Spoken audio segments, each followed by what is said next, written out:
হরে কৃষ্ণ। আজকে হচ্ছে শয়ন একাদশী বা দেব শয়ন একাদশী।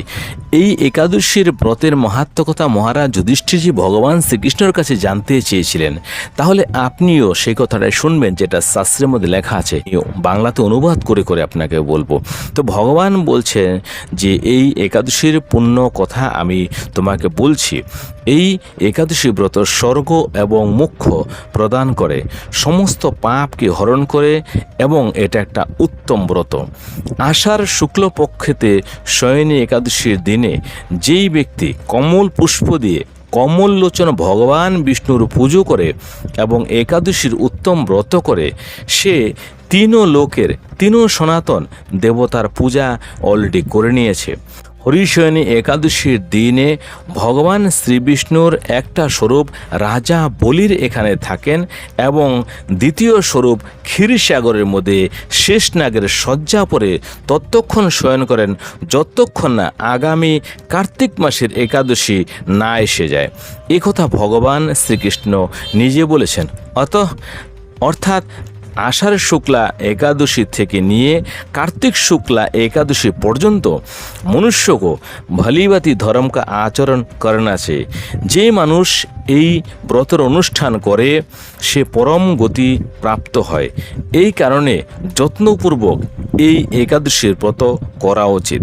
एकादशी दिने राते जागरण करे शंख चक्र और गदा धारण करने वाले भगवान विष्णु को भक्तिपूर्वक पूजा करनी चाहिए। ऐसा करने वाले पुरुष के पुण्य की गणना करने में चतुर्मुख ब्रह्मा जी भी असमर्थ है। राजन, जो इस प्रकार भोग और मोक्ष प्रदान करने वाले सर्व पाप हरी एकादशी के उत्तम व्रत का पालन किया है, वो जाति का चांडाल होने पर भी संसार में सदा मेरा प्रिय करने वाला है। जो मनुष्य दीपदान पलाश के पत्ते पर भोजन और व्रत करते हुए चौमासा व्यतीत करते हैं, वे मेरा प्रिय है। चौमासे में भगवान विष्णु सोए रहते हैं, इसलिए मनुष्य को भूमि पर शयन करना चाहिए। सावन में साग दही और कवर में दूध और कार्तिक में दाल का त्याग कर देना चाहिए। अथवा जो चौमासे में ब्रह्मचर्य का पालन करता है वो परम गति को प्राप्त होता है। राजन, एकादशी की व्रत का प्रभाव से ही मनुष्य सब पापों से मुक्त हो जाता है। अतः सदा इसका व्रत करना चाहिए, कभी भूलना नहीं चाहिए। शयनी और बोधिनी के बीच में जो कृष्ण पक्ष की एकादशियाँ होते हैं, गृहस्थों के लिए ये व्रत रखने योग्य होता है। अन्य मास के कृष्ण पक्ष एकादशी गृहस्थ के रखने योग्य नहीं होती।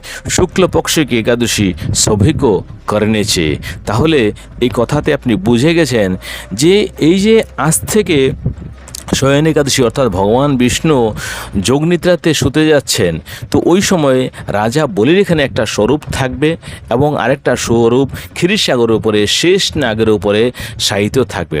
ভগবান তখন যোগনিদ্রাতে থাকবেন। যেহেতু ভগবান বলতে গেলে একটা শয়নের মধ্যে আছেন, সেজন্য দেখবেন অনেক ভক্ত পুরুষেরা মাটির মধ্যেই শয়ন করবেন।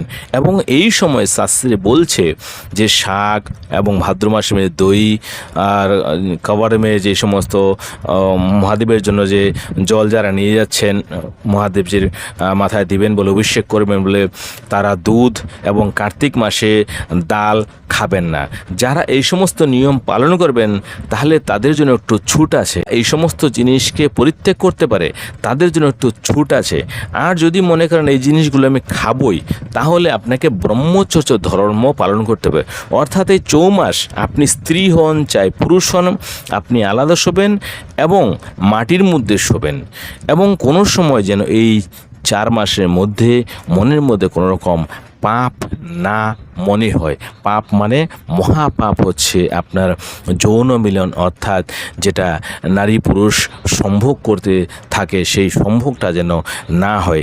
যদি আপনি সম্ভোগ না করে থাকতে পারেন তাহলে এই জিনিসগুলো আপনি খান, তাতেও কোনো আপত্তি নেই। আর যদি আপনি মনে করেন যে না এই জিনিসগুলো আপনি না খেয়ে পারবো না, তাহলে আপনি ব্রহ্মচর্য ধর্ম পালন করুন। 4 মাস পরে আপনি এটার অনুভব পাবেন এবং আগামী 1 বছর আস্তে আস্তে আপনি বুঝতেই পারবেন ভগবান আপনার আপনার উপরে কতটা দয়ালু হয়েছেন, কতটা কৃপা করছেন, এবং আপনার সমস্ত টেনশন, রোগ, শোক, দুঃখ, বেদনা এই সব কিছু ধুয়ে মুছে নিশ্চিহ্ন করে দিয়েছে।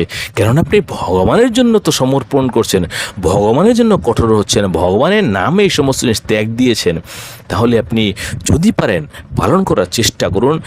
তাও যদি না হয় তাহলে যেই সমস্ত ব্যক্তিরা এই সমস্ত ধর্ম পালন করে তাদের সংস্পর্শে থাকার চেষ্টা করুন, তাদের সেবা যত্ন করতে পারেন, তাদের একটু সম্মান করতে পারেন, তাহলেও ভগবানের কৃপা আপনার উপরে হয়ে যাবে। হরে কৃষ্ণ, হরে কৃষ্ণ। ভালো থাকুন, এই একাদশীর ব্রতটা মনোযোগ সহকারে পালন করুন। ভগবান বিষ্ণুর প্রেমে পড়ে যেন ওনাকে ভক্তি করুন, ওনার পূজন করুন। হরে কৃষ্ণ, হরে কৃষ্ণ।